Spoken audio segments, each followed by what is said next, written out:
vous revendiquez combien d'hectares? C'était des données que nous ne pouvions pas donner.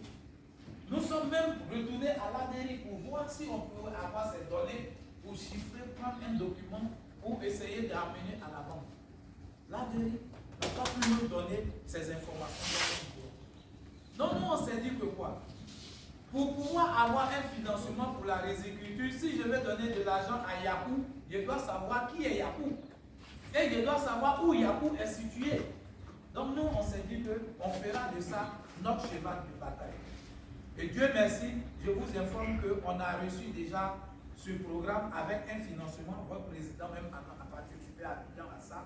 Aujourd'hui, on a eu un programme avec le PLU et l'assurance African Capacity Risk. Et ce programme maintenant nous permettra d'identifier nos riziculteurs et encore de géoréférencer leurs parcelles. Ça, c'est déjà aussi un acquis pour nous qui mérite d'être salué.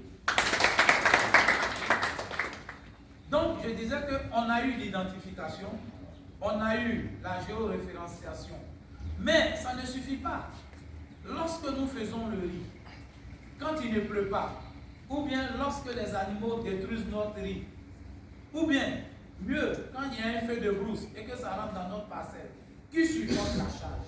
C'est nous les riziculteurs.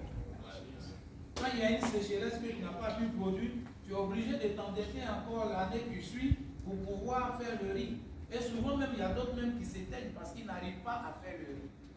Donc, avec le PLU également, nous avons eu l'accompagnement à une assurance indiciaire qui sera prise en compte par l'Union africaine à travers l'assurance capacité.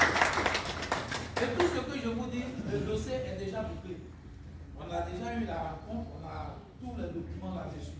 Et ensuite, le PLU nous a demandé que pour un projet pilote, il faudrait que nous donnons la liste de 5 coopératives par pôle.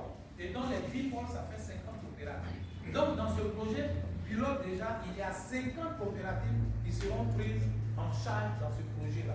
Et ici, il y a certains présidents, puisque c'est les PCA qui sont là, il y a certains présidents qui ont déjà été contactés. Je sais, M. Issa, vous avez été contacté. Il y a 5 coopératives ici, 5 présidents qui ont déjà été contactés et qui ont même eu, mieux, leur première rencontre déjà au FIRCA avec le PLU et A par rapport à cette situation et cette assurance-là. Donc ce projet-là. Donc voilà pour dire que déjà, il y a déjà eu vraiment un acquis. Ensuite, le deuxième point, nous avons eu des partenariats. Et les partenariats ont été signés à Boaké. Votre président était présent. Nous avons eu des partenariats sur le plan de la mécanisation avec Comafrique, ATC Comafrique. Ils ont en leur possession tout ce qu'il y a comme matériel agricole. Donc nous avons signé un partenariat avec ATC Comafrique qui est déjà sur le point de nous accompagner pour l'acquisition du matériel agricole et ensuite nous accompagner aussi pour la prestation agricole. Parce que la prestation agricole, je suppose que j'ai besoin d'un tracteur pour labourer, je n'ai pas l'argent pour acheter un tracteur. Je dis bon, je veux quelqu'un qui me donne un tracteur pour labourer, venez labourer mon champ et je paie en contrepartie ce que je dois. Donc, la prestation agricole, nous avons déjà eu un partenariat avec ATC comme Afrique dans ce sens.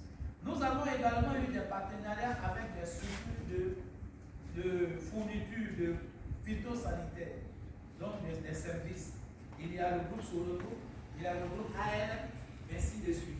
Et je crois que tout cela était là à la signature du partenariat. Ensuite, après cela, nous nous sommes dit quoi? Aujourd'hui, il y a beaucoup de sociétés coopératives, les OPA, qui ont tous leurs documents, qui n'ont pas de membres. Et lorsque on demande qu'il y a des projets, vous voyez qu'ils viennent, ils déposent tout. On leur donne les projets, après sur le terrain, on ne voit plus rien. Moi j'appelle ça, c'est des sociétés coopératives mendiantes. On crée des documents, on fait des sociétés coopératives pour pouvoir mendier. C'est ces sociétés-là qui sont toujours devant les administrations, un peu partout. Et ces sociétés-là ne sont même pas en règle, généralement vis-à-vis du fixe des impôts. Donc nous avons signé un partenariat avec un cabinet d'expertise comptable. Je crois que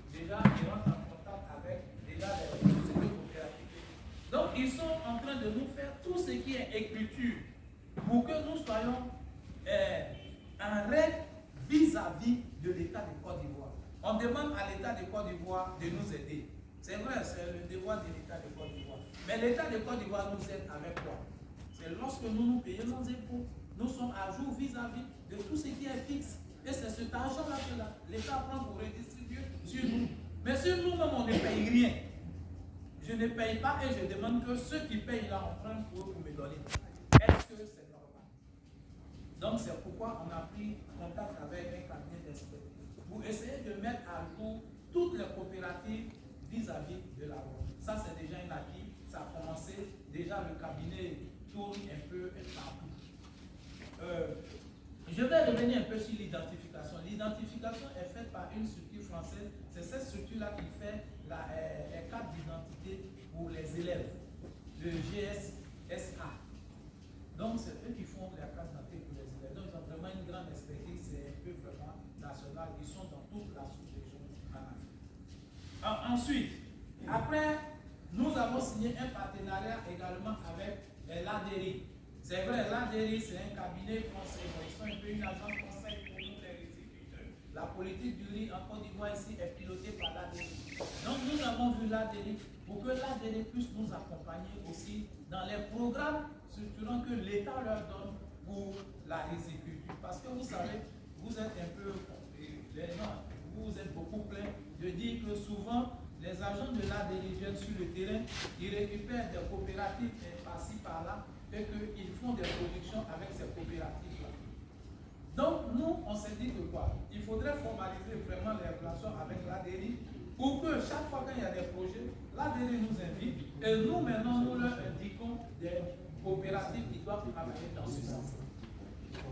Est-ce que vous voyez? Donc, aujourd'hui, on a déjà un accord avec l'ADERI, même si ce n'est pas encore bien eu lieu, mais ces accords-là nous permettent maintenant déjà de travailler avec l'ADERI. Lorsqu'il y aura des projets maintenant dans chaque région, nous serons en mesure maintenant de dire à l'ADERI, vous allez dans telle région, il y a telle coopérative X qui produit déjà dans cette région, prenez les attaches avec cette coopérative, ainsi de suite. Et nous allons appeler la coopérative pour dire qu'il y a tel projet qui vient dans la région, ainsi. Pour que nous soyons au même niveau des informations, tant sur les projets, tant sur la production.